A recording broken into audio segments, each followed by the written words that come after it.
अस्सलाम वालेकुम। तो क्या हाल है आपका। आज हम जिस गाड़ी के बारे में बात करने वाले हैं वो मेहरान है।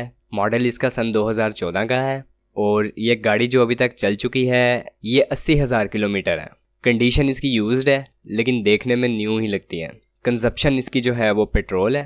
अगर इसकी रजिस्ट्रेशन के हवाले से बात कर ली जाए तो ये गाड़ी जो है ये कराची के रजिस्टर है, कराची के नंबर पर ये रजिस्टर है। 100% यह गाड़ी जो है ऑनर के मुताबिक ओरिजिनल है, जेन्युइन बॉडी है इसकी, 100% गारंटी के साथ।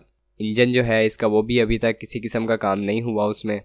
टायर्स जो हैं वो इसके न्यू हैं और बैटरी भी इसकी न्यू है। एसी जो है वो परफेक्टली काम करता है और जो इस गाड़ी की सस्पेंशंस हैं वो बेहतरीन तरीके से काम कर रही हैं। गाड़ी आपके सामने है, आप अच्छी तरह से इसे चेक कर सकते हैं और अगर आपको पसंद आए तो आप इसे ख़रीद भी सकते हैं।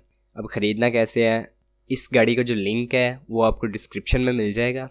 वहाँ पर आप जाके इसके ऑनर से कांटेक्ट कर सकते हैं और इसे ख़रीद सकते हैं। यहाँ पर इसकी डिमांड जो है वो ऑनर ने 6 लाख रुपए की है, लेकिन इसमें मज़ीद आप बार्गेन कर सकते हैं और जो रेट आप चाहते हैं उसकी उसे ऑफ़र करवा सकते हैं। ये थी इस गाड़ी के हवाले से तमाम तर तफसीलात। अगर मज़ीद जाना चाहते हैं तो लिंक आपको डिस्क्रिप्शन में मिल जाएगा, वहाँ से जाके आप मालूम कर सकते हैं। और आज की वीडियो में इतना ही। अगर वीडियो अच्छी लगी हो तो इसे लाइक कर दीजिए और अगर चैनल को अभी तक सब्सक्राइब नहीं किया तो सब्सक्राइब कर दीजिए। उससे फ़ायदा ये होगा कि जब भी मैं फ्यूचर में कोई नई वीडियो लेके आऊँगा तो उसका नोटिफिकेशन आपको मिल जाएगा और आप उस वीडियो को देख सकेंगे। शुक्रिया।